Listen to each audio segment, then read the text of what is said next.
إن الحمد لله نحمده ونستعينه ونستغفره ونعوذ بالله من شرور أنفسنا ومن سيئات أعمالنا من يهده الله فلا مضل له ومن يضلل فلا هادي له وأشهد أن لا إله إلا الله وحده لا شريك له وأشهد أن محمدا عبده ورسوله يا أيها الذين آمنوا اتقوا الله حق تقاته ولا تموتن إلا وأنتم مسلمون يا أيها الناس اتقوا ربكم الذي خلقكم من نفس واحدة وخلق منها زوجها وبث منهما رجالا كثيرا ونساء واتقوا الله الذي تساءلون به والأرحام إن الله كان عليكم رقيبا يا أيها الذين آمنوا اتقوا الله وقولوا قولا سديدا يصلح لكم أعمالكم ويغفر لكم ذنوبكم ومن يطع الله ورسوله فقد فاز فوزا عظيما وإن خير الكلام كلام الله وخير الهدي هدي محمد صلى الله عليه وسلم وإن شر الأمور محدثاتها وكل محدثة بدعة وكل بدعة ضلالة وكل ضلالة في النار أما بعد نعم. Donc on a expliqué le dernier cours avant le Ramadan, on avait parlé de Al-Irada et on avait expliqué la différence entre Al-Mashi'a et Al-Irada et on avait expliqué qu'il y avait deux formes ou deux Irada, c'est-à-dire Al-Iradatul Kawniyya ou Al-Iradatul Shar'iyya. Et aujourd'hui on commence à parler d'un autre sujet qui est dans Al-Aqidatul Wasitiyya, qui est إثبات محبة الله ومودته لأوليائه على ما يليق بجلاله. Et on est au cours numéro 10 aujourd'hui, le cours numéro 10.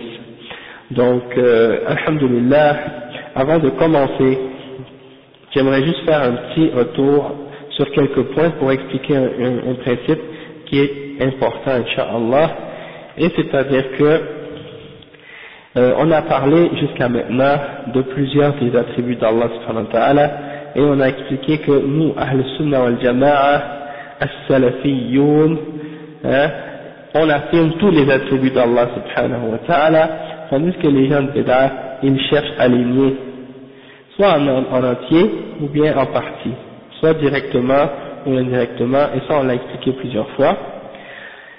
Et ils ont affirmé certaines des attributs d'Allah, et dans les attributs qu'ils ont affirmés, ils ne les ont pas affirmés comme nous.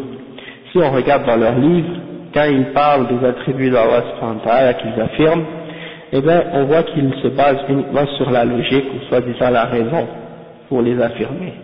Ils ne se basent pas sur al-wahyu, c'est-à-dire sur la révélation. Et les attributs qu'ils affirment dans la révélation, ils les affirment uniquement si c'est en accord avec leur raison ou leurs principes de logique tels qu'ils les ont établis eux-mêmes.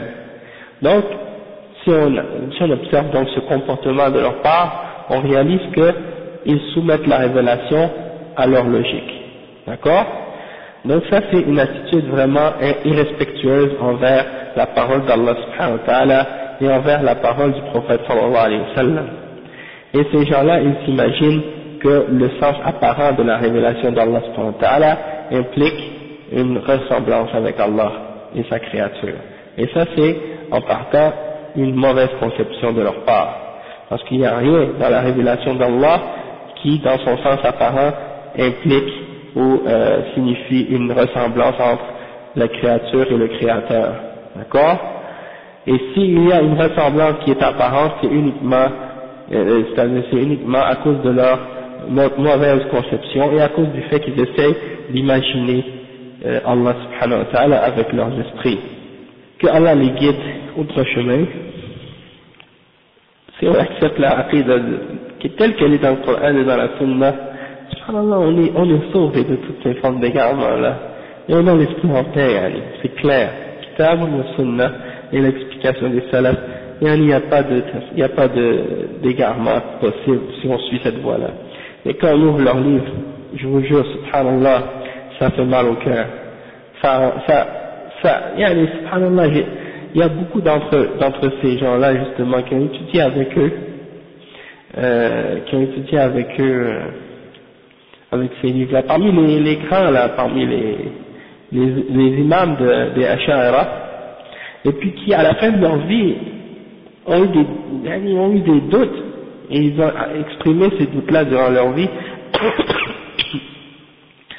Comme par exemple, l'imam al-Ghazali, il a eu des doutes, l'imam Abu Bakr al-Baqilani, l'imam al-Razi, al-Juwayni, Abu Hamid al-Ghazali, ça c'est parmi leurs imams, ok? Et ils ont tous eu des doutes en leur foi, et ils ont exprimé ça. Et quand ils sont morts, ils ont dit je meurs sur la croyance des vieillards de la ville, c'est-à-dire sur la aqida et sur la fitra. Ils ont regretté tout ce qu'ils ont perdu de leur temps à rentrer dans les philosophies, puis dans toutes les spéculations, puis toutes ces choses-là. Ils sont revenus à la base, c'est-à-dire d'affirmer les attributs d'Allah subhanahu wa ta'ala. Donc on voit que de rentrer dans ces sciences-là, c'est des pertes de temps et de l'égarement. Donc on va continuer juste tranquillement notre petite explication et on va expliquer justement la voie des salaf telle qu'elle est expliquée dans les livres des ulama. Le cheikh il mentionne qu'il faut affirmer qu'on aime Allah subhanahu wa ta'ala, ou non, il faut affirmer l'amour d'Allah subhanahu wa ta'ala, que Allah aime ses créatures. Et bien les Ash'ara ou les autres gens de bid'ah, ils refusent d'affirmer que Allah aime.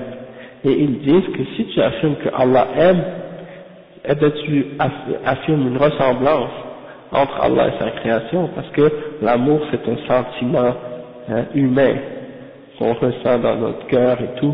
Donc si on affirme ça à Allah, c'est faire une ressemblance avec la création d'Allah. Mais nous on leur répond que non, l'amour d'Allah c'est l'amour d'Allah, et l'amour de la créature c'est l'amour de la créature. Il n'y a pas de ressemblance entre les deux, même si dans le mot, il y a, dans le terme en tant que tel, de façon indéfinie, si on l'utilise de façon absolue, on peut penser que c'est la même chose, mais dans la réalité, c'est deux choses différentes. Parce que la façon dont Allah subhanahu wa ta'ala aime, c'est pas comparable à l'amour de la créature. Donc, le cheikh il dit donc, il faut affirmer qu'Allah aime et qu'il aime, et il faut affirmer qu'il aime ses alliés, ceux qui supportent sa religion, de la façon qui lui convient, de la façon qui convient à sa majesté. Et il mentionne des preuves pour ça, et il se base sur le Coran et sur la Sunna. Pas sur des réflexions, pas sur la logique, mais sur le Coran et sur la Sunna. Wa alaykum salam wa rahmatullah muslim. Donc il dit wa qawluhu wa ahsinu inna Allah yuhibbul muhsinin. Donc la dernière fois, qu'est-ce qu'on a expliqué? On a parlé de la volonté d'Allah subhanahu wa ta'ala, et on a parlé qu'il a une volonté qui est shar'iyya, qui est légale, c'est-à-dire qu'il aime, tout ce qu'il aime c'est sa volonté légale, tout ce qu'il a révélé dans sa révélation, et toute action qu'il aime, et qu'il a permis, et qu'il a voulu que ça se produise, donc ça fait partie de sa volonté légale, et donc là il nous explique qu'est-ce qu'il aime, Allah. Il est en train de nous révéler qui il aime. Wa alaykum salam wa rahmatullahi wa barakatuh. Est-ce qu'Allah subhanahu wa ta'ala aime tout? Est-ce qu'il aime les kuffars? Est-ce qu'il aime le mal? Est-ce qu'il aime le bien? Parce qu'il permet que tout se produit, que le bien et le mal se produisent. Est-ce qu'il aime les deux également? Non. Il nous dit maintenant qu'est-ce qu'il aime, Allah subhanahu wa ta'ala. Il dit wa ahsinu inna Allah yuhibbul muhsinin. Et faites le bien car Allah aime ceux qui font le bien. Maintenant les gens de bid'a, eux, ils n'affirment pas que Allah aime. Ils disent que son amour c'est sa volonté. Donc s'ils disent que son amour c'est sa volonté, qu'est-ce que ça implique? Ça implique que pour eux, Allah aime le mal, puisqu'il a voulu le mal. Donc on voit que le ta'wil de cette sifa, ils ont amené à affirmer une absurdité. quelque chose qui est complètement contraire et à la révélation et à la raison. Et donc Allah il dit qu'il aime les gens qui font le bien, il n'aime pas les gens qui font le mal. Ça avait un point.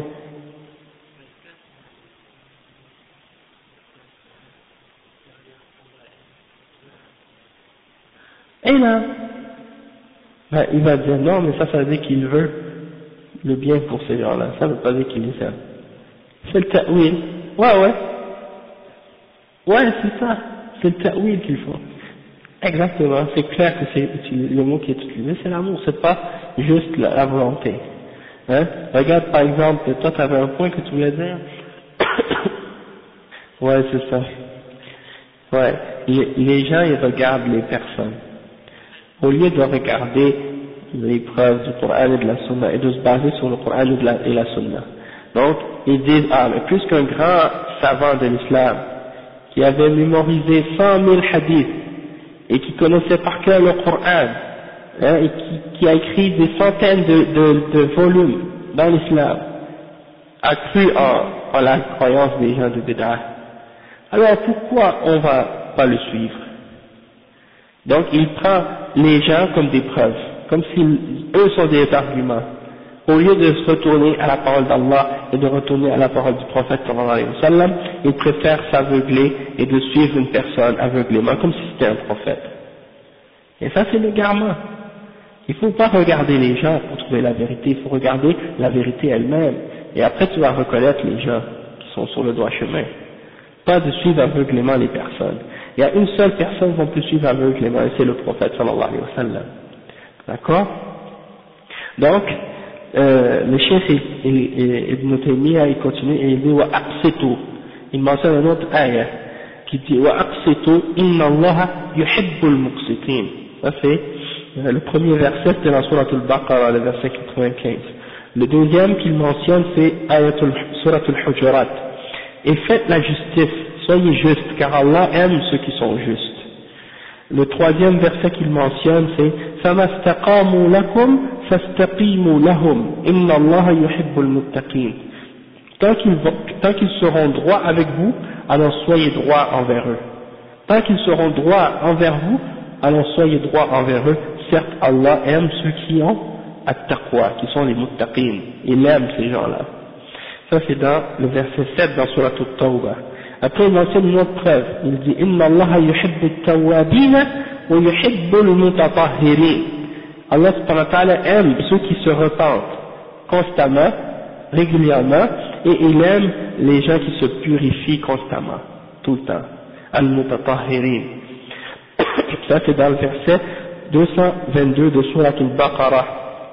Également, il mentionne un autre verset encore. قل إن كنتم تحبون الله فاتبعوني يحببكم الله. Hein?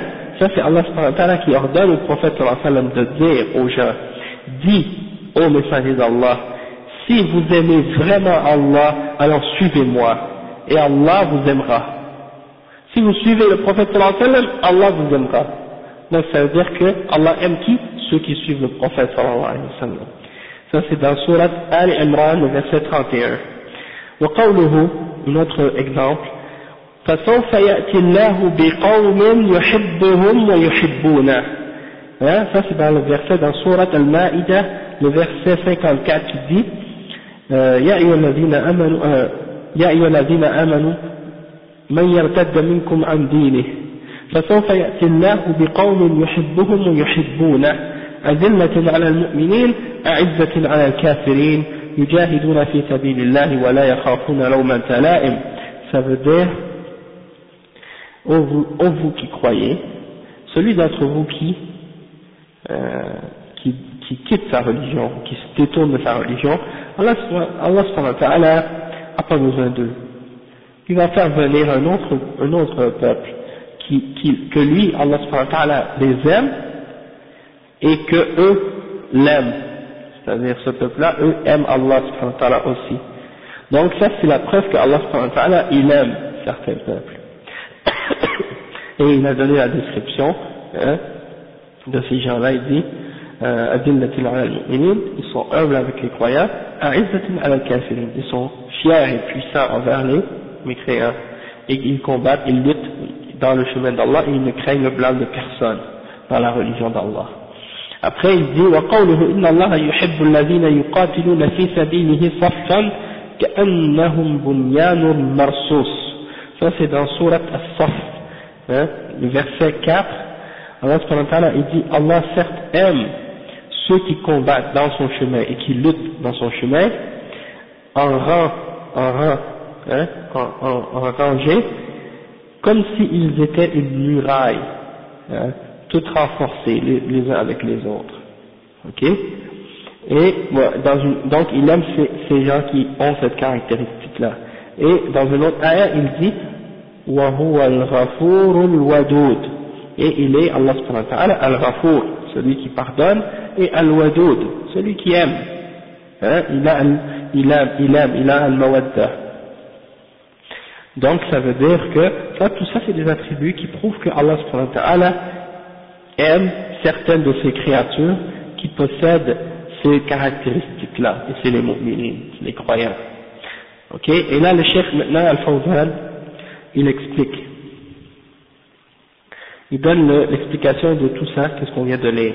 Il dit لما ذكر الشيخ رحمه الله الآيات التي تدل على إثبات المشيئة والإرادة ذكر الآيات التي تدل على إثبات المحبة لله سبحانه وفي ذلك الرد على من سوى بين المشيئة والمحبة وقال إنهما متلازمان فكل ما شاء الله فقد أحبه وقد قدمنا أن في ذلك تفصيلا قد شاء الله ما لا يحبه ككفر الكافر وسائر المعاصي وقد يشاء ما يحب كالإيمان وسائر الطاعات. Donc c'est exactement ce qu'on a expliqué. Le cheikh il dit, étant donné qu'on a le cheikh rahimahullah ibn Taymiyyah, le cheikh de l'islam, imam a'immati ahli sunnah wal jama'a, il a dit quoi? Il a amené ces versets comme preuve pour montrer que auparavant il a prouvé qu'on doit affirmer la volonté d'Allah et son vouloir et sa volonté. Et il a mentionné maintenant les versets qui prouvent que Allah subhanahu wa ta'ala a l'attribut de l'amour, qu'il aime. Et il y a dans ça une réfutation de ceux qui ont fait une égalité ou qui ont essayé de comparer ou de dire que la volonté d'Allah subhanahu wa ta'ala et son amour sont une seule et même chose. D'accord? Donc le cheikh il dit que ces gens-là, ils ont voulu dire que ce qu'Allah aime, ça veut dire ce qu'il veut, sa volonté. Et donc pour eux, tout ce qu'Allah subhanahu wa ta'ala veut, ça veut dire qu'il l'aime. Et ça c'est faux. Hein? Le cheikh il dit, et on a déjà expliqué dans le dernier cours, en détail, que Allah subhanahu wa ta'ala permet que certaines choses se produisent, même s'il ne les aime pas. Comme par exemple la mécréance du mécréant, ou les autres péchés, Allah subhanahu wa ta'ala permet à ces choses-là de se produire, même s'il les déteste. Allah subhanahu wa ta'ala déteste le péché, déteste la mécréance, mais il permet que ces mécréances-là se produisent et il les déteste. Et ça c'est pour une sagesse qu'il a, une sagesse qui est bonne. D'accord? Et il peut vouloir également le bien, hein, il veut que le bien, qu'est-ce qui se produit de bien, il le veut et il aime le bien, tandis qu'il déteste le mal. Et il aime le bien comme par exemple la foi et les actes d'obéissance. D'accord? Donc quand on a compris ça, ça règle beaucoup de problèmes et ça simplifie beaucoup de choses. Tandis que les gens de Béd'a, eux, ils sont obligés de se contredire eux-mêmes et d'affirmer qu'Allah aime le mal, ou qu'il aime tout ce qui est contraire à sa révélation. Et là, ça fait partie de sa sagesse et fini. Ça fait partie du test. Donc le chef dit ensuite, وقوله تعالى وأحسنوا هذا أمر من الله تعالى بالإحسان وهو الإتيان بالعمل على أحسن أحواله وأكملها والإحسان هو أعلى مقامات الطاعة. Donc le chef il dit que Allah subhanahu wa ta'ala il dit أحسنوا, c'est-à-dire faites preuve de ihsan et de bonté, de bien. Le prophète sallallahu alayhi wa sallam il a décrit l'ihsan, qu'est-ce que c'est dans le hadith de Jibril. Il a dit c'est que tu adores Allah comme si tu le voyais. Et si tu ne peux pas arriver à ce niveau-là, alors tu dois t'imaginer que c'est lui qui te regarde, c'est lui qui te voit. Hein? Donc, l'ihsan c'est ça, c'est de faire le bien. Et d'être conscient que Allah subhanahu wa ta'ala t'observe et te regarde à tout instant. Et donc c'est de faire les actions dans leur meilleure façon et dans leur perfection. Quand tu fais l'action et que tu es conscient que Allah subhanahu wa ta'ala te regarde, est-ce que tu vas la faire n'importe comment? Non. Tu vas essayer de la faire toujours de la façon la plus parfaite possible. Hein? C'est comme par exemple quand tu es à ton travail, puis ton superviseur il est là. Ok? Est-ce que tu vas travailler de la même façon que quand ton superviseur n'est pas là? D'habitude non. D'habitude quand ton superviseur est là, tu fais très attention pour que tout ce que tu fais soit correct, que tu fasses pas de faute, que tu perds pas trop de temps dans des choses inutiles. Tandis que quand il n'est pas là, des fois tu prends ça un peu plus relax. Hein? Tu t'en fais pas trop, puis tu vas pas être trop exigeant envers toi-même. Donc, ça c'est un exemple. Alors, c'est la même chose avec l'ibadat qu'on fait, les actions d'adoration qu'on fait.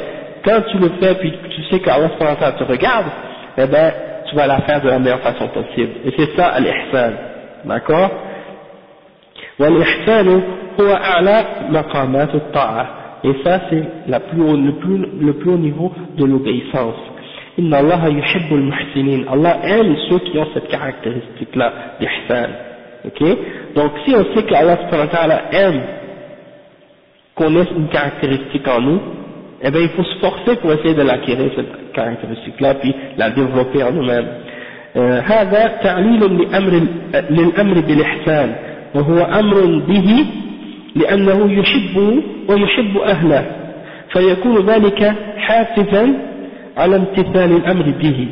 Donc le cheikh il dit que c'est un ordre, un commandement de le faire, et c'est une explication de la raison pourquoi Allah subhanahu wa ta'ala nous l'ordonne. Il nous l'ordonne pourquoi? Parce qu'il aime ceux qui ont cette caractéristique-là. Et en même temps, c'est quelque chose pour nous pousser, comme j'ai dit tout à l'heure, à développer cette attitude-là ou cette adoration-là, pour qu'on fasse partie de ceux qu'Allah subhanahu wa ta'ala aime, ok? Et donc c'est pour nous inciter à respecter cet ordre et à arriver à l'appliquer.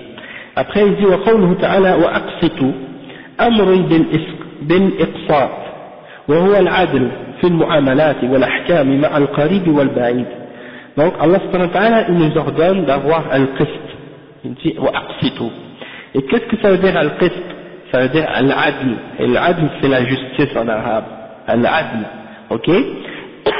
Et en particulier dans les interactions, al-mu'amalat, que ce soit la vente, l'achat, les transactions, tout ce qu'on peut faire dans la dunya, hein, les mu'amalat entre les êtres humains, les échanges commerciaux ou autres, et wal-ahkam, les règles, que ce soit avec une personne de nos proches ou une personne plus éloignée, un étranger, c'est pas grave, on doit toujours faire preuve de justice et être juste envers tout le monde.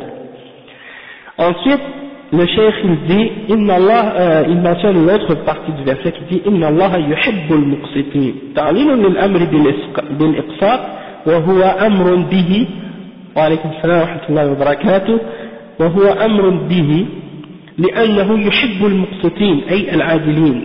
C'est-à-dire, là, il explique pourquoi il nous a ordonné de faire preuve de justice, parce qu'il aime ceux qui sont justes. Et il aime la justice. Donc, c'est pour nous inciter à faire partie de ceux qui sont justes. ومحبته سبحانه وتعالى لهم تستلزم أن يجزيهم أحسن الجزاء. Donc Allah subhanahu wa ta'ala, son amour pour ces gens-là, ça implique quoi? Son amour pour les gens qui sont justes, ça implique quoi? Ça implique qu'il doit les récompenser de la meilleure récompense possible. Hein? C'est normal, puisqu'il les aime. Donc quand tu aimes quelqu'un, toi, tu veux le récompenser, n'est-ce pas? Si tu l'aimes pour quelque chose, eh bien tu veux le récompenser pour cette chose. Eh bien c'est la même chose, c'est ce que ça implique vis-à-vis Allah subhanahu wa ta'ala.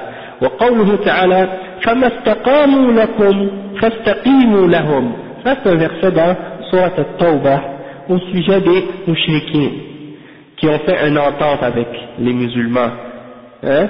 Ça c'est dans Surat al-Bara'a, c'est une sourate pour dire qu'on devait couper tous les liens et tous les ententes avec les mouchriquines, excepté ceux qui avaient respecté leur entente et qui ont un terme à leur entente, de les respecter jusqu'à tant qu'ils sont droits envers nous, on doit être droit envers eux. D'accord? Il y a une grande sagesse dans ça. D'accord? Et il ne faut pas oublier que dans ce verset, les musulmans sont dans une position de force à cette époque.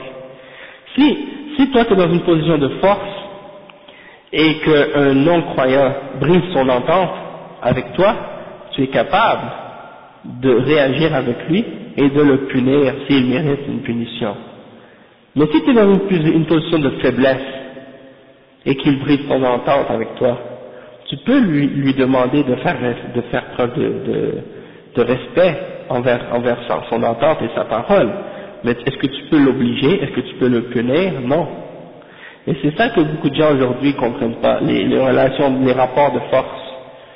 Quand les musulmans sont dans une position de faiblesse, comme on est dans une position de faiblesse aujourd'hui, on ne peut pas appliquer certaines règles qui sont dans l'islam, hein, comme par exemple ordonner ou exiger au kafir. On peut l'exiger au kafir d'être juste, mais s'il est injuste avec nous, qu'est-ce qu'on peut faire?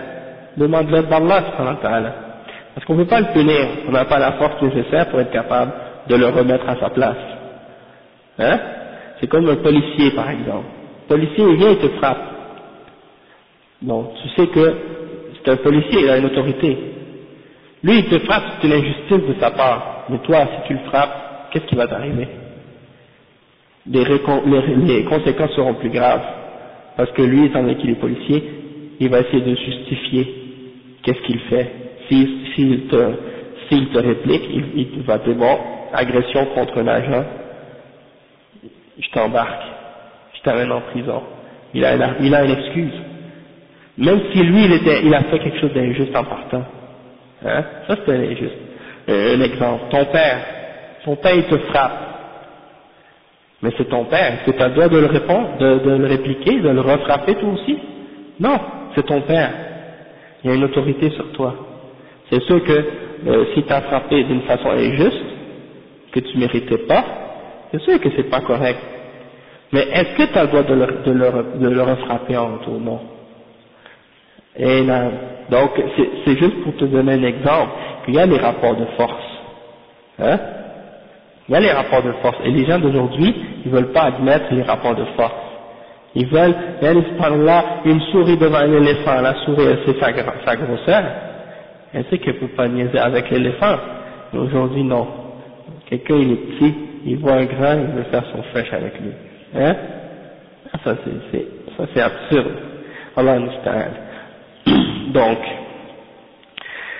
ça c'est une note en passant, le chef dit, hey, فاستقيموا فما استقاموا لكم فاستقيموا لهم أي ما استقام لكم المشركون على العهد فلم ينقضوه فاستقيموا على الوفاء لهم فلا تقاتلوهم.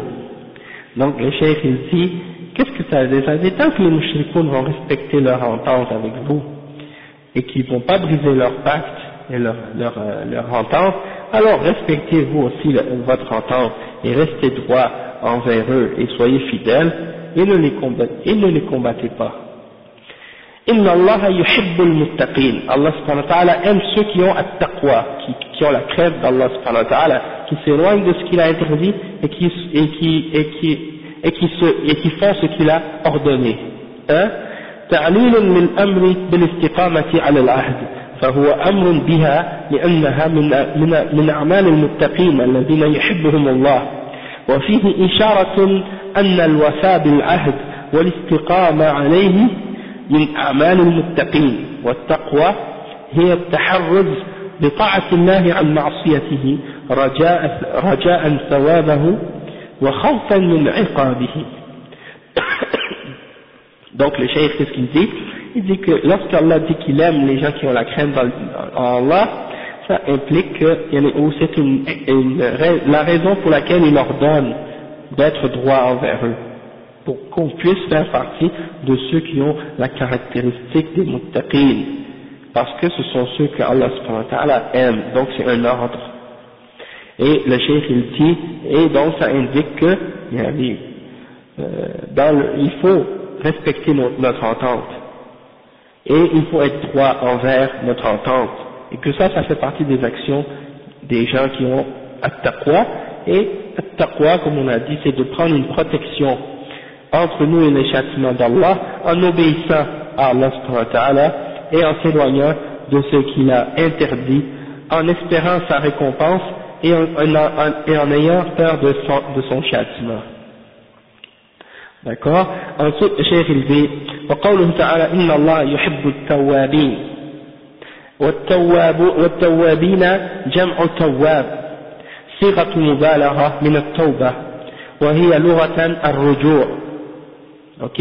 Donc le cheikh il dit que التوابين c'est quoi? C'est une forme, c'est le pluriel de tawab. Tawabin ou tawaboun, c'est le pluriel de tawab. Et tawab, c'est la forme exagérée de tawba. La forme exagérée, on dit sirat mubalara en arabe. Quand quelque chose est, pour montrer que c'est une chose vraiment extrême. Et ceux qui sont extrêmes c'est-à-dire pas l'extrême d'une façon blâmable, mais plutôt l'extrême. Non, c'est plutôt, ouais, c'est pas le rouleau vraiment, non, ça n'a pas rapport, mais c'est juste pour dire que c'est une forme, disons, exagérée de la repentance. Quelqu'un qui se repent tout le temps, il veut se repentir, il cherche la repentance, c'est ça. Donc c'est la forme exagérée. Il y a beaucoup de formes comme ça. Quand tu dis par exemple quelqu'un est kadhib, menteur, et si tu le dis dans la forme mubalara, la forme de mubalara c'est quoi? Fa'al. Fa'il, fa'al, kadhib, kadhab, qui ment tout le temps, hein. Donc, ad-dajjal, c'est la même chose. Dajjal, c'est mubarak, parce que quelqu'un qui est très menteur, qui vient avec plein de ruses, plein de mensonges, plein de trucs. Non, disons que c'est pas une différence comme ça, c'est plutôt une forme exagérée ou vraiment constante ou grave de ce niveau-là, de cette chose-là.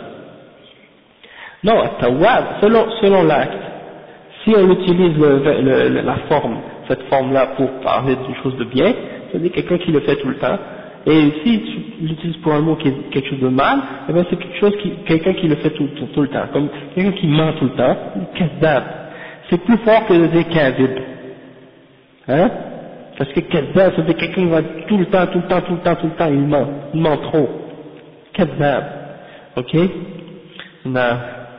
la'an, quelqu'un qui est la'an, ça veut dire, il maudit tout le temps les gens, il n'arrête pas de maudire, ça devient comme si une habitude chez lui, la'natullah, la'natullah, hein, et le prophète sallallahu alayhi wa sallam a dit, et le hadith dit, ma kana al-nabi, ليس المسلم طعان ولا اللعان ما كان النبي صلى الله عليه وسلم لعان ولا طعان ولا كذاب, hein, tous des attributs, c'est-à-dire le prophète sallallahu alayhi wa sallam, il n'avait pas ces attributs-là, ces caractéristiques-là, quelqu'un qui maudit tout le temps, qui insulte tout le temps, qui dit des mauvais mots, hein, donc ça fait pas partie des caractéristiques du mu'min. Le mu'min il est poli, sa langue est propre, il ne dit pas des saletés ou des choses mauvaises ou des mauvais mots. Donc c'est juste pour vous parler de l'exemple de mubalara dans la langue arabe. Et donc, at-tawba, dans la langue arabe, qu'est-ce que ça signifie? Ça signifie ar-ruju', c'est-à-dire de revenir. Et dans la religion, shar'an, ar-ruju'u ani dhanbi. Donc ça c'est, dans la religion, qu'est-ce que ça veut dire? At-tawba, ça veut dire revenir de son péché. C'est-à-dire quitter son péché pour revenir à Allah subhanahu wa ta'ala, à l'obéissance. وهذا تفسيرها في حق العبد, ça veut dire ça dans le sens, pour le serviteur, pour la créature. أما في حق الله فالتواب من أسماء الله. Okay. قال ابن القيم العبد تواب والله تواب, فتوبة العبد رجوعه إلى سيده, وتوبة الله نوعان, إذن وتوفيق, قبول واعتداد. Donc c'est ça. Le chef il dit ici que at-tawwab, En ce qui concerne le serviteur, c'est de retourner de son péché, de revenir de son péché. Mais Allah subhanahu wa ta'ala, parmi ses noms, il y a aussi qu'il est At-Tawwab. Hein? Surat al-Fath, Surat al-Fath, qu'est-ce qu'il dit? إذا جاء نصر الله والفتح ورأيت الناس يدخلون في دين الله أفواجا فسبح بحمد ربك واستغفره إنه كان توابا. Allah subhanahu wa ta'ala, il est quoi? Il est, wa alaykum salam wa rahmatullahi wa barakatuh. Innahu kana tawwaba. Allah subhanahu wa ta'ala, il est at-tawwab. C'est un de ses noms. Donc, mais qu'est-ce que ça veut dire pour Allah, at-tawwab? C'est pas la même chose que pour le serviteur. At-tawwab pour le serviteur, c'est de revenir de son péché. Mais pour Allah subhanahu wa ta'ala, at-tawwab, ça veut dire, soit de permettre ou de donner le succès de la repentance. Il permet à son serviteur et il donne le succès à son serviteur d'avoir la repentance, de se repentir, et il accepte et il la prépare. Donc c'est ça que ça veut dire pour Allah. Ça a deux significations: le succès et la permission, et l'acceptation et la préparation. Donc c'est deux significations différentes pour Allah. Pour Allah qu'il est At-Tawwab. Et donc, c'est pour ça qu'un mot peut être utilisé, il a une signification pour la créature, et il a une autre signification tout à fait différente pour le créateur. C'est pour ça qu'il n'y a pas de ressemblance entre Allah et sa créature. Il n'y a rien qui lui ressemble, et c'est lui l'audient et le voyant. Toutes ces choses-là, c'est la même chose. Il y a toujours une... on va revenir là-dessus. Souvent, quand il va en parler, on va l'expliquer, Inch'Allah. Donc, le chef, il dit, نعم ويحب المتطهرين. المتطهرين جمع متطهر اسم فاعل من الطهارة وهي النزاهة والنظافة عن الأقدار الحسية كانت أو معنوية. وفي الآية الكريمة إخبار من الله سبحانه وتعالى عن محبته لهذين الصنفين من عباده التوابين والمتطهرين. نعم. Donc le cheikh, qu'est-ce qu'il dit? Il dit que Allah subhanahu wa ta'ala, il aime ceux qui se purifient constamment. Hein? Al-mutatahhirin, et c'est le pluriel de mutatahhir.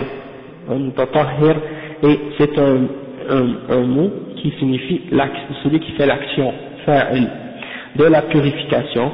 Et la purification, c'est la tahara. At-tahara. Et qu'est-ce que ça veut dire, at-tahara? Ça veut dire la propreté, hein, et de se purifier, et de se débarrasser de toute saleté. Que ce soit une saleté physique, réelle, ou une saleté abstraite. Une saleté abstraite ou une impureté abstraite, c'est quoi? C'est le shirk, par exemple. Allah subhanahu wa ta'ala a décrit les mushrikines en disant innama al-mushrikuna najasun. Il a dit les mushrikun sont impurs. Pourquoi? Parce qu'ils ont fait le shirk, ils associent avec Allah subhanahu wa ta'ala. Hein? Donc dans leur cœur il y a de l'impureté. Donc ils sont impurs. Et ça c'est une impureté qui n'est pas physique, qui n'est pas palpable. Tu ne peux pas la voir, tu ne peux pas la toucher. Mais elle est là. Et il y a d'autres formes d'impureté qui sont des impuretés réelles. Et ça c'est les saletés corporelles ou physiques, hein, comme les impuretés qu'on connaît, l'urine, les autres choses qui sont impures. Donc, non. Alaykoum salam wa rahmatullahi wa barakatuh. Pardon? Ben, là ici le chef il dit al-aqdar. Ouais, al-najasa, c'est l'impureté. Mais al-awsaf, saleté aussi. Il y a plein d'autres, il y a plusieurs mots qu'on peut utiliser. Après le chef il dit, hein? Ah, ok. Après le chef qu'est-ce qu'il dit?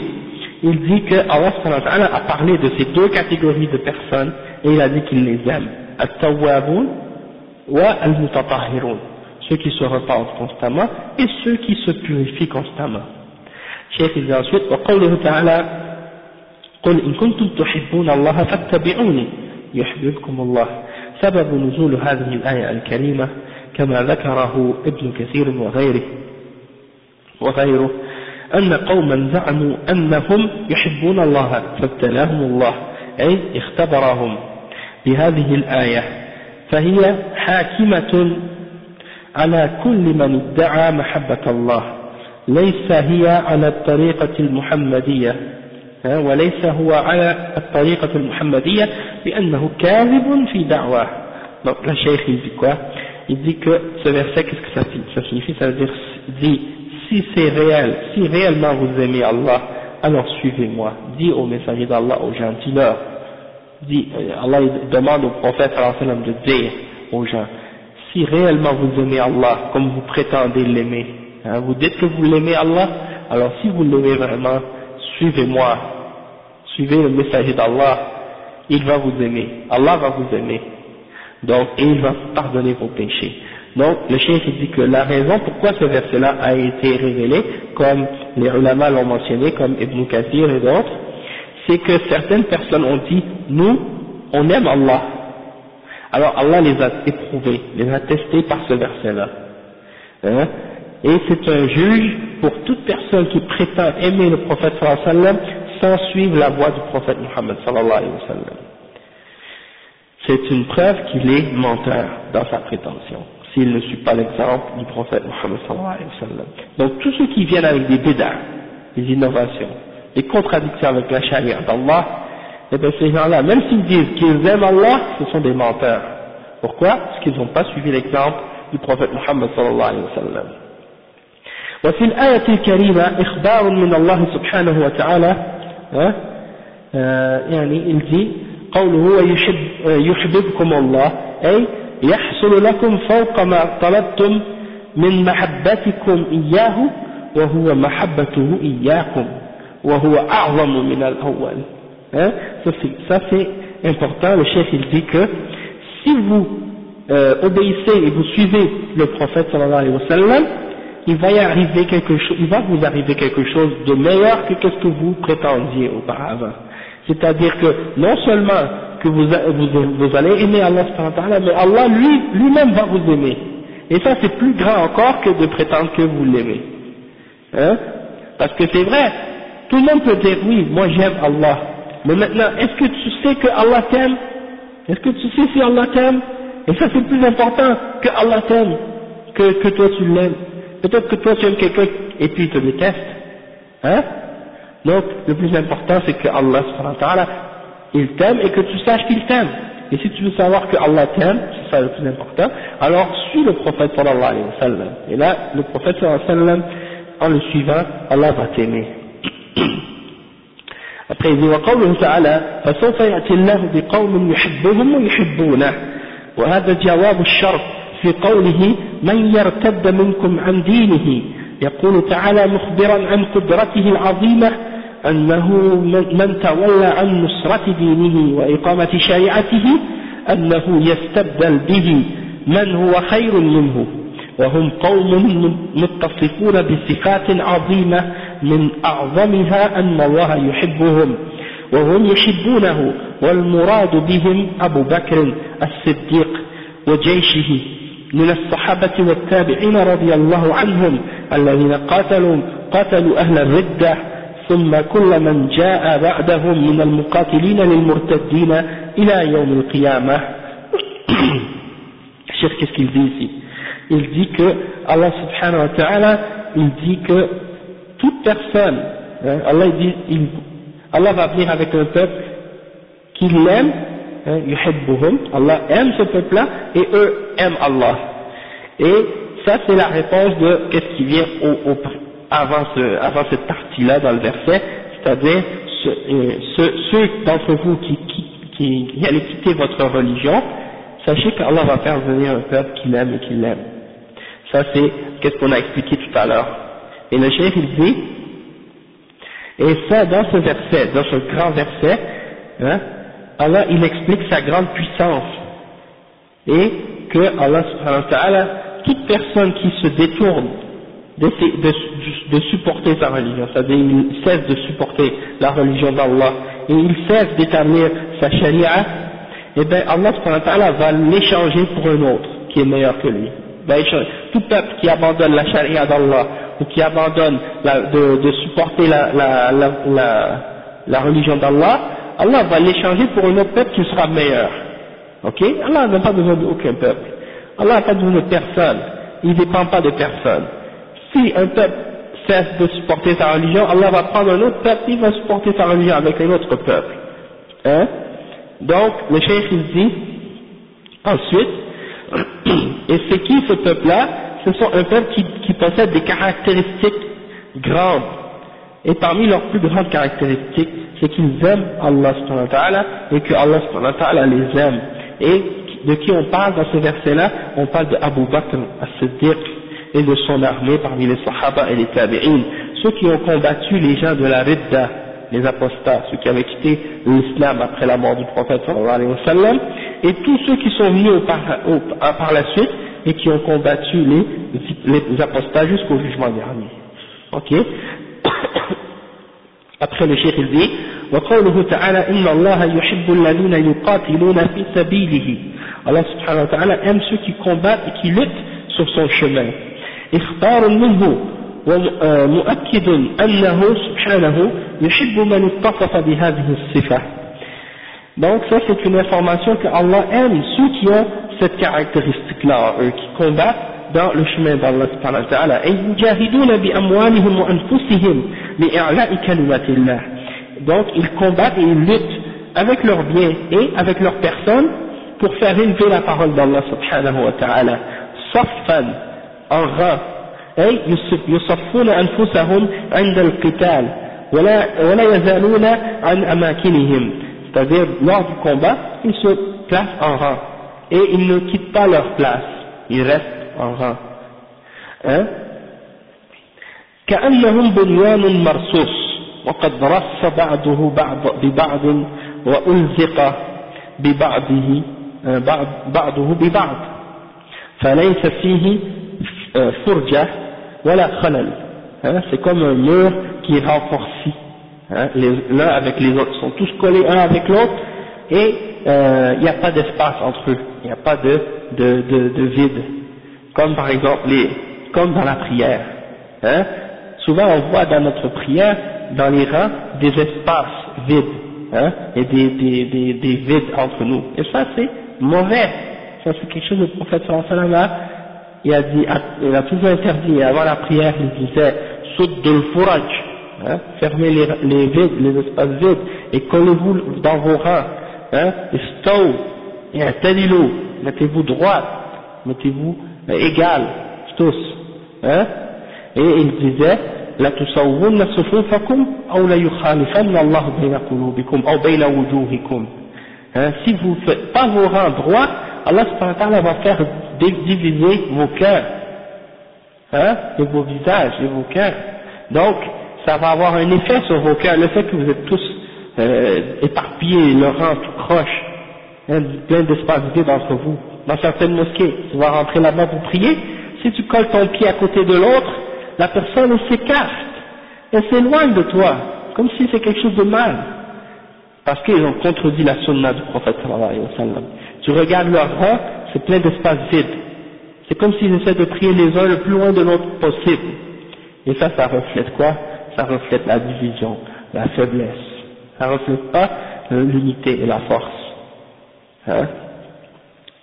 Donc c'est ça le contraire eux ils font le contraire de ce que la sunna commande de faire, hein? Et dans les mosquées tu vois pas la plupart du temps des gens qui insistent à mettre les rangs droits.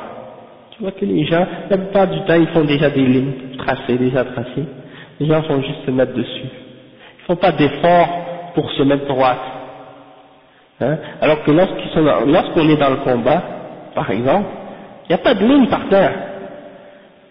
Donc comment ça fait pour te mettre droite si tu n'es pas habitué à te mettre droite, hein? Donc ça c'est des exemples. Après qu'est-ce qu'il dit? Le chef il dit وقوله وهو الغفور أي كثير المغفرة والغفر الستر فهو سبحانه وتعالى يغفر لمن تاب أي يستر ذنوبه ويتجاوز عن خطاياه. Al-Ghafour, c'est quelqu'un, c'est-à-dire il a beaucoup de pardon, il pardonne beaucoup. Et dans la langue arabe, Al-Ghafr, ça vient de cacher, Sitr, c'est-à-dire de cacher. C'est-à-dire que Allah subhanahu wa ta'ala, il pardonne à celui qui se repent vers lui, c'est-à-dire il cache ses péchés, il les couvre ses péchés. Et comment on peut dire, eh bien, disons que il passe par-dessus ses fautes. Hein? Il passe par-dessus ses fautes. Yaghfiru. Ça vient de Al-Mirfar. Al-Mirfar, c'est quoi? C'est qu'est-ce qu'on met sur la tête. Un casque qu'on met sur la tête pour protéger quand on va au combat. Et ça couvre la tête, ça cache la tête. Donc, ça a le même sens. Et le chef, il dit quoi? Il dit Wal-Wadoud. الودود من الود وهو خالص الحب فهو سبحانه وتعالى ودود بمعنى أنه يحب أهل طاعته. الودود ça veut dire quoi? Celui qui a al-wud. Et qu'est-ce que ça veut dire al-wud? Ça veut dire l'amour pur. Hein? Et ça veut dire que Allah subhanahu wa ta'ala il est wadoud. Ça veut dire quoi? Ça veut dire qu'il aime les gens qui l'obéissent. وذكر هذين الاسمين الكريمين مقترنين وفي ذكر هذين الاسمين الكريمين مقترنين سر لطيف وهو أنه يحب عباده بعد المغفرة فيغفر له ويحبه بعد ذلك. Donc il y a un secret dans le fait que ces deux noms-là soient réunis. Il y a un petit secret, et c'est-à-dire que Allah subhanahu wa ta'ala il aime son serviteur après sa repentance. Hein? Donc il lui pardonne et il l'aime encore plus après ça. D'accord?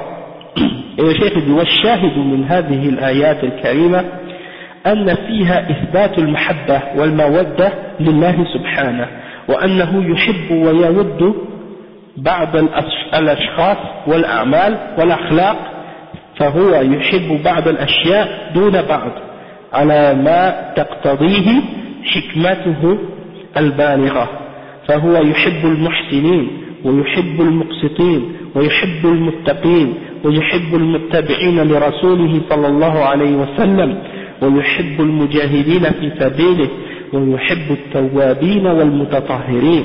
Donc le chef il dit que c'est quoi le but d'avoir mentionné tous ces versets là?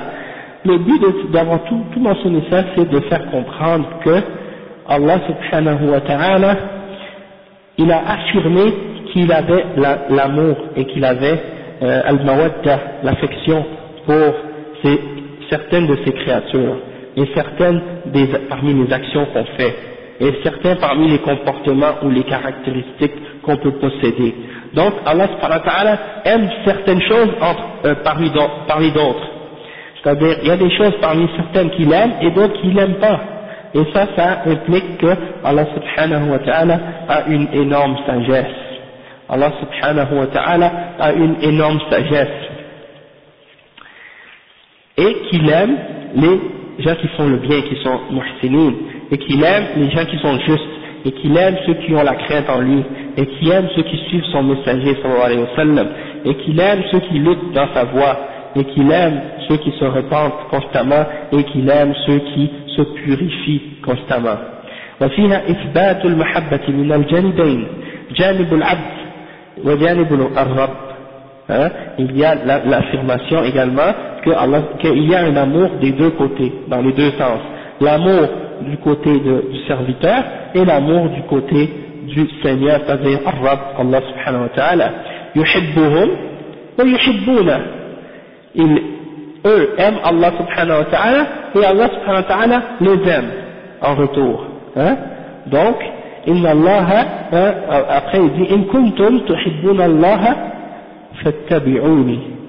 Si vous aimez réellement Allah, suivez-moi, c'est-à-dire le messager, suivez le messager, yuhbibkum Allah, et Allah va vous aimer. Donc ça prouve qu'il y a l'amour dans les deux sens possibles. Ok?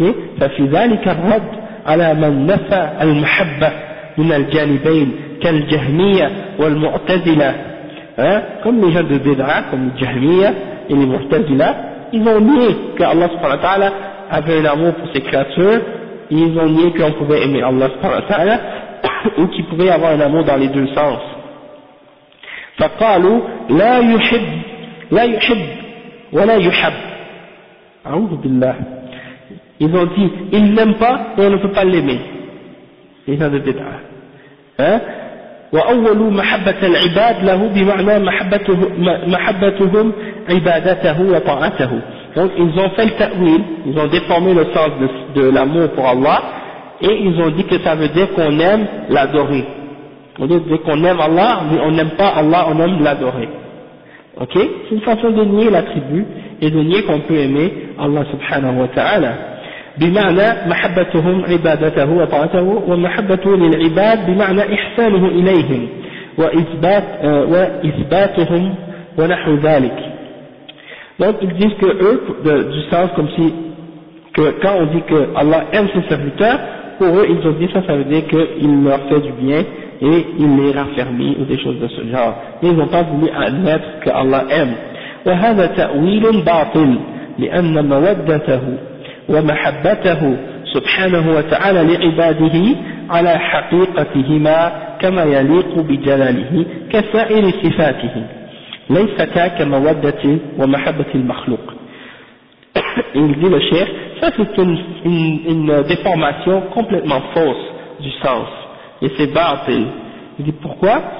Parce que l'amour et l'affection d'Allah subhanahu wa ta'ala envers ses serviteurs et dans leur réalité, elle est telle qu'elle est réelle, c'est un amour réel et une affection réelle pour ses serviteurs, mais elle est selon, elle convient, elle convient à la grandeur d'Allah subhanahu wa ta'ala et à la majesté d'Allah subhanahu wa ta'ala, et elles ne sont pas comparables à l'amour et à l'affection d'une créature envers une autre.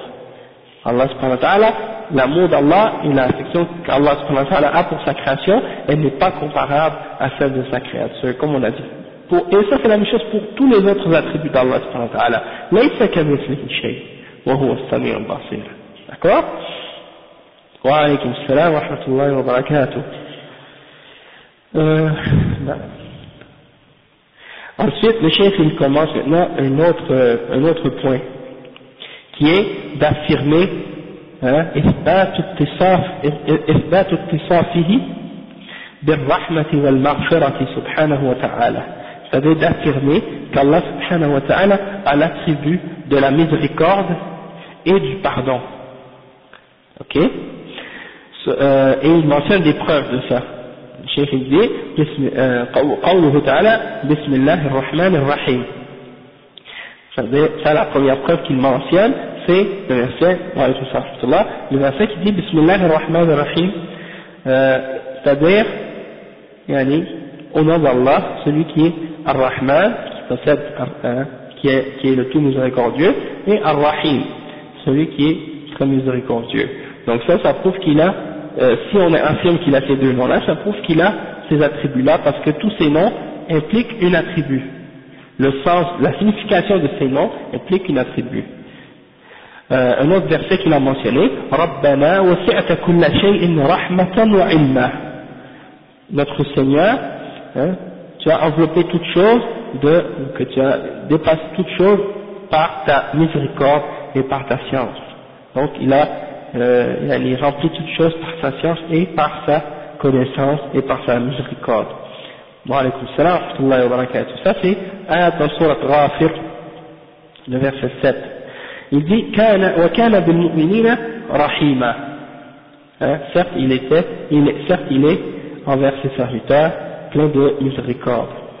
وَرَحْمَتِي وَسِعَتْ كُلَّ شَيْءٍ. Ma miséricorde a empli toute chose. وَكَتَبَ رَبُّكُمْ عَلَى نَفْسِهِ الرَّحْمَةَ. Allah subhanahu wa ta'ala s'est enjoint pour lui-même la miséricorde. وَهُوَ الْغَفُورُ الرَّحِيمُ. Un autre verset, Allah dit qu'il est le pardonneur et le miséricordieux. فَاللَّهُ خَيْرٌ حَافِظًا وَهُوَ أَرْحَمُ الرَّاحِمِينَ. Allah subhanahu wa ta'ala est le meilleur des préserveurs et il est le plus miséricordieux des miséricordieux. Le cheikh il explique maintenant, Cheikh Al-Fawzan, il dit قوله بسم الله الرحمن الرحيم تقدم تفسيرها في أول الكتاب. On a expliqué بسم الله الرحمن الرحيم au début du livre.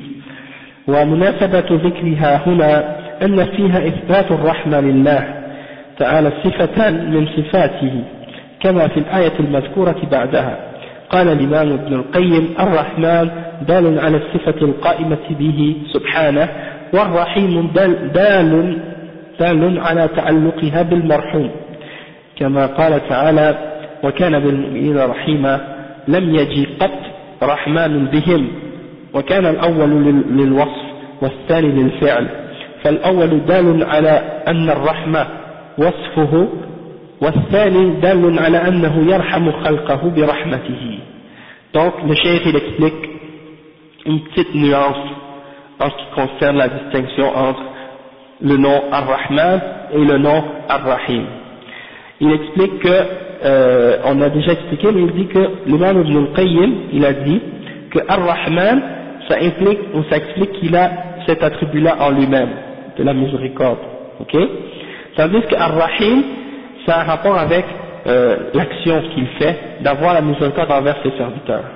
Donc Ar-Rahman, ça décrit l'attribut qu'il a en lui-même, qu'être miséricordieux, hein, il est Ar-Rahman, et Ar-Rahim, ça se rapporte avec le fait qu'il envoie sa miséricorde sur qui il veut de ses serviteurs. Ok, et il dit, et ça, quand Allah dit wa kana bil mu'minina rahima, c'est-à-dire il fait preuve de miséricorde envers ses serviteurs. Il n'a pas dit wa kana bil mu'minina rahmanan, non, il dit rahiman. Donc on voit que rahim, ça a un rapport avec l'action, et Ar-Rahman, ça a un rapport avec la description d'Allah subhanahu wa ta'ala qu'il possède cet attribut-là en lui-même. نعم. فالأول دال على الرحمة ووصفه، والثاني على أنه يرحم خلقه برحمته. Donc le deuxième, Ar-Rahim, ça implique qu'il envoie sur qui il veut la miséricorde parmi ses serviteurs. وقوله ربنا وسعت كل شيء رحمة وعلما، هذا حكاية عن الملائكة الذين يحملون العرش ومن حوله أنهم يستغفرون للذين آمنوا فيقولون ربنا وسعت كل شيء رحمة وعلما فاغفر للذين تابوا واتبعوا سبيلك وقهم عذاب الجحيم. Donc il dit أي وسعت رحمتك وعلمك كل شيء فرحمة وعلما منسوبان على التمييز المحول عن الفاعل، وذلك دليل على سعة رحمة الله وشمولها، فما من مسلم ولا كافر إلا وقد نالته رحمة الله في الدنيا، أما في الآخرة فتختص بالمؤمنين. Le chef il explique maintenant que la miséricorde d'Allah subhanahu wa ta'ala a rempli toutes choses, et ainsi que sa science. Et ça c'est dans le verset de Surat Ghafir, et c'est un dua que les anges font pour les mu'minines. Et qu'Allah subhanahu wa ta'ala dit que ceux qui supportent l'Arsh, il y a des anges qui supportent le trône d'Allah subhanahu wa ta'ala, et ils demandent pardon pour les croyants. Les anges demandent pardon pour les croyants. Et ils disent, oh notre Seigneur, hein, ta miséricorde a rempli toutes choses, de même que ta science. Alors, il dit que, donc il explique quelques règles grammaticales ici pour expliquer que, qu'est-ce que ça implique, c'est que la miséricorde d'Allah, elle remplit toutes choses. Et il n'y a rien qui est épargné ou qui n'a pas reçu quelque chose de la miséricorde d'Allah subhanahu wa ta'ala, que ce soit le musulman ou le kafir. Allah subhanahu wa ta'ala, sa miséricorde a touché tout. Même le kafir, il a goûté à la miséricorde d'Allah subhanahu wa ta'ala dans cette dunya. Le fait que, il respire, il mange, il boit, il dort, et Allah lui donne, beaucoup de choses de la dunya, ça fait partie de sa miséricorde. Tandis que dans l'akhirah, la miséricorde est uniquement pour les mu'minines. Il n'y aura pas de miséricorde dans l'akhirah pour les kafirin. Dans la dunya, il y a une miséricorde pour les mu'minines et pour les kafirin, mais pas dans l'akhirah. Après il dit وقوله وكان بالمؤمنين رحيما هذا إخبار من الله سبحانه وتعالى أنه رحيم بالمؤمنين يرحمهم في الدنيا والآخرة. أما في الدنيا فإنه هداهم إلى الحق الذي جهله غيرهم وبصرهم الطريق الذي ضل عنه غيرهم. أما رحمته به في الآخرة فآمنهم من الفزع الأكبر ويدخلهم الجنة. Donc le chef il dit que quand Allah dit qu'il est miséricordieux envers les mu'minines, ça veut dire que Allah subhanahu wa ta'ala il fait preuve de miséricorde pour les croyants dans la dunya et dans l'akhirah. Dans la dunya, Allah subhanahu wa ta'ala a guidé les croyants vers la vérité, contrairement au reste des autres parmi les êtres humains qui n'ont pas connu la vérité, qui sont qui sont ignorants de la vérité. De même qu'il leur a fait voir la vérité et la clarté du droit chemin, tandis que les autres se sont égarés, ils n'ont pas vu le droit chemin. Et en ce qui concerne sa miséricorde pour eux, pour les mu'minines, à l'akhirah, dans l'au-delà, c'est-à-dire que Allah subhanahu wa ta'ala va les épargner de la grande crainte au jour du jugement dernier, et également il va les faire entrer au paradis. Et ça c'est la plus grande miséricorde. وقوله كتب ربكم على نفسه الرحمة أي أوجبها على نفسه الكريمة تفضيلا منه وإحسانا وهذه الكتابة كونية قدرية لم يوجبها عليه أحد. Donc le chef il dit que Allah subhanahu wa ta'ala s'est obligé à lui-même d'être miséricordieux, et donc ça c'est un mérite pour lui, et ça montre sa bonté envers ses serviteurs, et ça il se l'est obligé à lui-même, et c'est personne qui n'a pu l'obliger, c'est-à-dire c'est personne qui l'a forcé à s'obliger à la miséricorde, c'est lui-même qui l'a fait, donc il est miséricordieux et il s'est obligé ça à lui-même par lui-même. وهو الغفور الرحيم يخبر سبحانه عن نفسه أنه متصف بالمغفرة والرحمة لمن تاب إليه وتوكل عليه ولو من أي ذنب كان كالشرك فإنه يتوب عليه ويغفر له ويرحمه. نعم. Donc le chef il explique que Allah subhanahu wa ta'ala il dit qu'il est al-Ghafour ar-Rahim, c'est-à-dire qu'il est le pardonneur et qu'il est le miséricordieux. Et donc il parle à ce sujet, il explique à propos de lui-même qu'il a l'attribut du pardon et de la miséricorde pour celui qui demande pardon et qui met sa confiance en Allah subhanahu wa ta'ala. De tout péché, même si c'est quelqu'un qui a commis le shirk, si la personne se repent, demande pardon à Allah subhanahu wa ta'ala, Allah va lui pardonner, même le shirk. Tandis que s'il meurt sans demander pardon, sans se repentir du shirk, on sait que sa destination c'est l'enfer pour l'éternité. Mais pour celui qui demande pardon et qui se repent et qui se corrige, eh bien Allah subhanahu wa ta'ala va accepter sa repentance et va lui pardonner et va lui faire miséricorde. وقوله تعالى فإنه خير حافظا هذا ما حكاه الله سبحانه وتعالى عن نبيه يعقوب عليه السلام حينما طلب منه بنوه أن يرسل معهم أخاهم وتعهدوا بحفظه قال الله له فقال لهم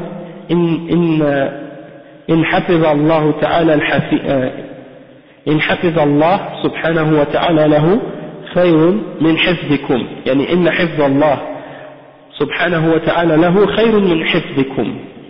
Donc ça c'est quand Allah a dit qu'il est le meilleur des gardiens. Allah subhanahu wa ta'ala est le meilleur des gardiens, et ça c'est dans l'histoire de Jacob avec ses fils. Quand les frères de Youssef ont demandé à leur père de laisser partir Youssef avec eux, ils ont dit on va le préserver. Mais il a répondu, il a dit Fallahu khayrun hafiza, c'est-à-dire Allah subhanahu wa ta'ala est le meilleur des gardiens. Donc Yaqub a dit Fallahu khayrun hafiza, c'est-à-dire il est le meilleur des gardiens, en voulant dire que Allah est plus capable de le préserver et de le garder que vous. Même s'ils sont 11 parmi les frères, eh bien Allah subhanahu wa ta'ala c'est le meilleur de tous pour préserver. Et il dit وهذا تفويض من يعقوب إلى الله في حفظ ابنه ومن أسمائه تعالى الحفيظ الذي يحفظ عباده بحفظه العام من الهلاك والعطب ويحفظ عليهم أعمالهم ويحفظ عباده المؤمنين بحفظه الخاص الذي يفسد عما يفسد إيمانهم وعما يضرهم في دينهم ودنياهم. Donc le cheikh, qu'est-ce qu'il dit? Il dit que parmi les noms d'Allah subhanahu wa ta'ala, c'est qu'il est Al-Hafiz, c'est-à-dire celui qui garde et qui préserve. Et donc Yaqub, il a remis son affaire entre les mains d'Allah subhanahu wa ta'ala pour préserver son fils, parce qu'il sait que Allah subhanahu wa ta'ala c'est Al-Hafiz, donc il met sa confiance en Allah subhanahu wa ta'ala. Il sait que Allah subhanahu wa ta'ala c'est lui qui préserve ses serviteurs, il les préserve de tout, de la perdition, de tout malheur ou de toute chose qui pourrait affecter une personne dans sa croyance ou corrompre sa croyance ou bien lui faire du mal dans sa religion ou dans sa dunya. Et le cheikh dit والشاهد من الآيات الكريمة أن فيها وصف الله سبحانه وتعالى بالرحمة والمغفرة على ما يليق بجلاله كسائر صفاته، وفيها الرد على الجهمية والمعتزلة ونحوهم ممن ينفون عن الله اتصافه بالرحمة والمغفرة فرارا من التشبيه بزعمهم، قالوا إن المخلوق يوصف بالرحمة وتأولوا هذه الآيات على المجاز، وهذا باطل لأن الله سبحانه وتعالى أثبت لنفسه هذه الصفة، ورحمته سبحانه وتعالى ليست كرحمة المخلوق حتى يلزم التشبيه كما يزعمون، فإن الله تعالى ليس كمثله شيء وهو السميع البصير، والاتفاق في الاسم لا يقتضي الاتفاق في المسمى، فللخالق صفات تليق به وتختص به وللمخلوق صفات تليق به وتختص به والله أعلم. Donc le chef il dit c'est quoi le but d'avoir mentionné toutes ces preuves et tous ces versets à ce sujet-là? Et bien c'est d'expliquer que Allah subhanahu wa ta'ala s'est attribué pour lui-même l'attribut de la miséricorde et du pardon, et que ces attributs-là, eh bien, elles conviennent à sa majesté, à Allah subhanahu wa ta'ala, comme le reste de ses attributs. Et de même qu'il y a dans ça le fait qu'il y a une réfutation des gens de Bid'a comme les Jahmiya et les Mu'tazila et les Asha'ira qui nient ces attributs-là et qui refusent d'affirmer la miséricorde et le pardon à Allah subhanahu wa ta'ala sous prétexte que de les affirmer on fait une ressemblance entre Allah et sa créature, et ils disent c'est la créature qu'on peut décrire comme étant miséricorde, avec une miséricorde, et non le créateur. Et donc ils ont interprété ces versets-là qui parlent de la miséricorde d'Allah subhanahu wa ta'ala en disant que ce sont des choses qui sont uniquement symboliques et allégoriques et non des choses réelles. Le cheikh il dit, et ça c'est faux, et c'est complètement faux, c'est batil, et il dit que Allah subhanahu wa ta'ala, lorsqu'il s'est affirmé pour lui-même cet attribut de miséricorde, eh bien c'est pour dire que sa miséricorde n'est pas comparable à la miséricorde de ses créatures, et donc il n'y a aucune ressemblance possible comme eux prétendent, parce que Allah subhanahu wa ta'ala a dit laysa kamithlihi shay, il n'y a pas de ressemblance possible, laysa kamithlihi shay, il n'y a rien qui ressemble à Allah subhanahu wa ta'ala, wa huwa as-sami' al-basir, et c'est lui qui est l'audient et le voyant. Donc le fait qu'il y a un lien, qu'on retrouve le même mot pour décrire Allah et la créature, ça ne veut pas dire qu'on parle de la même chose, hein? La miséricorde, rahmatullah, rahmatuhu, wa rahmatul makhlouq, mais c'est deux choses totalement différentes. La miséricorde de la créature, c'est la miséricorde qui convient à la créature, et la miséricorde du créateur, c'est une miséricorde qui convient au créateur, mais il n'y a aucune ressemblance entre ces deux miséricordes. Donc c'est ça que le cheikh a expliqué, et on s'arrête ici aujourd'hui, et puis on continuera la semaine prochaine بإذن الله. أقول قولي هذا سبحانك اللهم وبحمدك أشهد أن لا إله إلا أنت أستغفرك وأتوب إليك والحمد لله رب العالمين. Le frère n'est pas venu pour l'adhan, mais si quelqu'un voudrait faire l'adhan, je ne sais pas.